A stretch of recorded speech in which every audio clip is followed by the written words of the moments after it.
Good morning, everyone, and welcome to the workshop.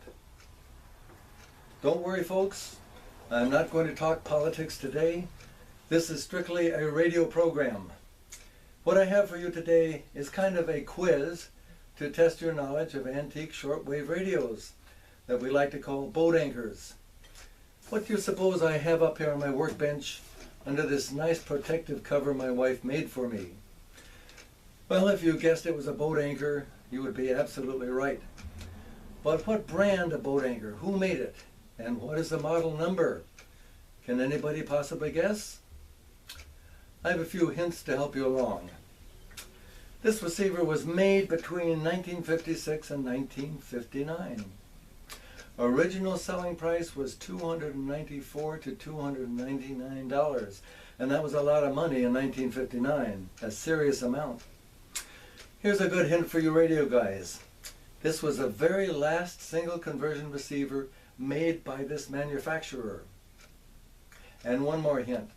This manufacturer was kind of well known for designing and building its own radio components, especially variable capacitors. Now that should do it. Okay, one more hint. The founder of this company was born in Stockholm, Sweden in 1861. Anybody? Okay, what I have for you today is the Hammarlund HQ 150 communication receiver. I bought this radio 30 years ago from the estate of a silent key in Burbank, California. And at that time I paid $150 for it. And 30 years ago, $150 was a lot of money for me. However, it turned out to be worth every penny. This receiver is truly in pristine condition, looking just like it did the day it left the factory. And also, it's electrically perfect. It receives very well, all controls work, they're all quiet. The only thing I've done to this receiver is replace the AC cord with a 3-terminal polarized cord, a modern cord. The HQ 150 offered every possible feature that a serious shortwave listener or a radio amateur could want, at least in the 1950s. The band spread was calibrated for the amateur bands. It had a large, lighted, easy-to-read S-meter. It had a crystal calibrator. It had an antenna trimmer, a crystal IF filter. It even had a Q multiplier. And on the back there was a relay jack to connect to your transmitter. So if you were a radio amateur, the transmitter could silence the receiver when you were transmitting. So in other words, there was something for everybody. Well, let's take a close-up of the front panel and I'll go through the various controls. In the upper left-hand corner we have a signal strength meter. It's illuminated, it's large, it's very easy to read. It's almost large enough that it might be found on the face of some test equipment, like a VOM or a multimeter. Down here we have a control for crystal phasing, sensitivity, crystal selectivity, standby receive switch, of course the main tuning and the band spread. Up here we have 4 red knobs that control the Q multiplier function. There's a null function and a peak function.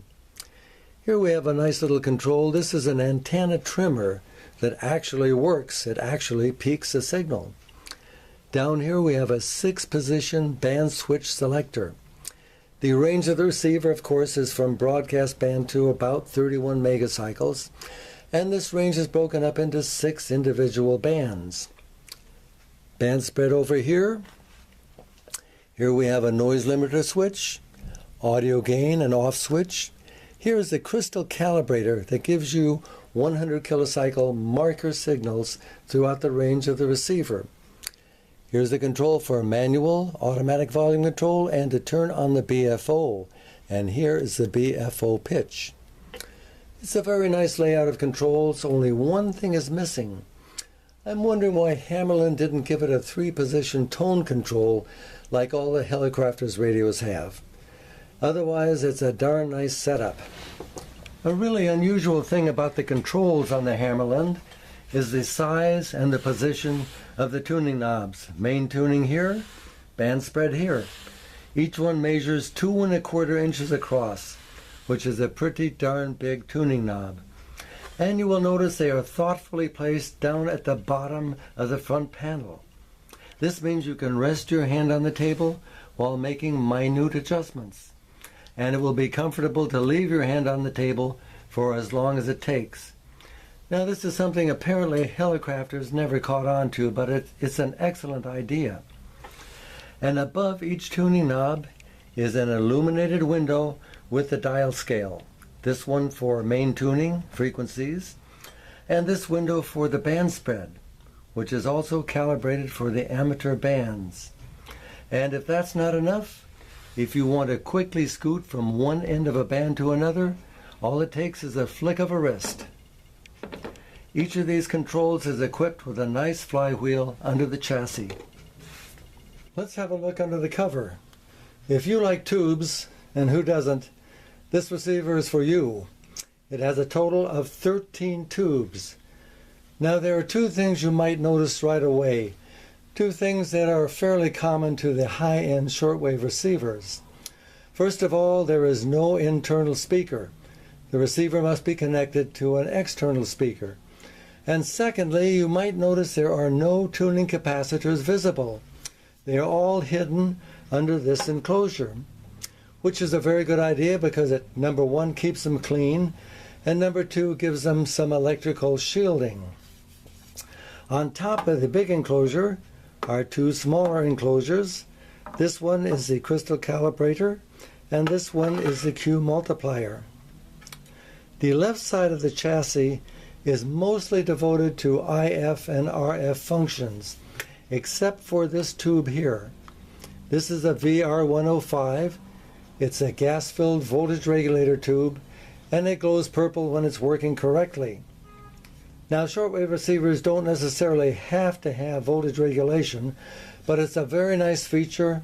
It's indeed a sign of quality because it aids in the stability of the receiver. On the right side of the chassis, it is mostly devoted to power supply and audio section.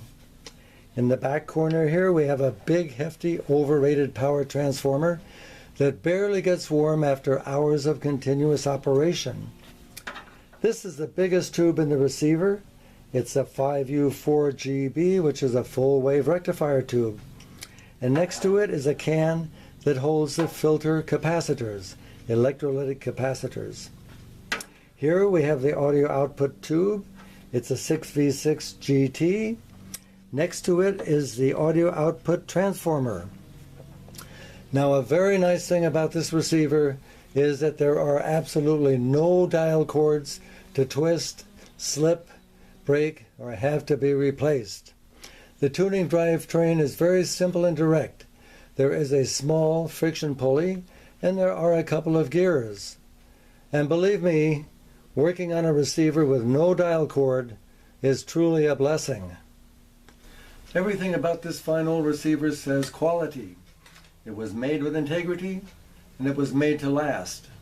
Both the chassis and the case are heavy gauge steel. The radio weighs in at about 70 pounds. It's not too easy to move around. Just for fun, I decided to put a mic on the cover, and I came up with 60 mils. That's 0.060 of an inch, 60 thousandths. That seems like a pretty heavy piece of steel to make a radio case. This receiver is as far away from made in China as you could possibly get. The front panel of this receiver is enameled steel. All the control labeling is baked on. It will not rub off. It will not wear off like it does on many other shortwave receivers. The big plastic knobs all have brass inserts that are tapped for set screws. Now, of course, flywheel tuning does nothing to improve reception. It's not essential, but it's a nice extra that makes the radio more fun to operate. In fact, this radio is a joy to operate. After about a minute and a half, it's completely warmed up, stable, and drift-free. Well, I'm going to sign off today with some single-side band on 80 meters. But before I play that, I'd like to thank you for listening. My shop assistant, Mr. Dillon, thanks you for listening. And we'll see you again next time. Because the cancer doctor told him nothing else they could do, so Bill knew, and they got hospice set up, and hospice there for a while, and then he was on pain medicine, and then just started declining, and they stayed with him till the end. Never heard him bellyache, never heard him badmouth anybody. He was always a very pleasant person. Absolutely. Long time ago, I said, Bud, you're going to be missed. I meant that. We're running out of the good guys in World War II. You bet we are. I said, yeah, I was over in Europe, but they were shooting at me then. Yeah, like a pilot friend of mine years ago, they asked him in Germany if he'd ever been there before. He said, oh, yes, but not at this altitude. There was one in one of the pilot magazines that the same conversation with the tower. Are you familiar with the airport? He goes, yeah. Yes, but the last time I was here, I was dropping bombs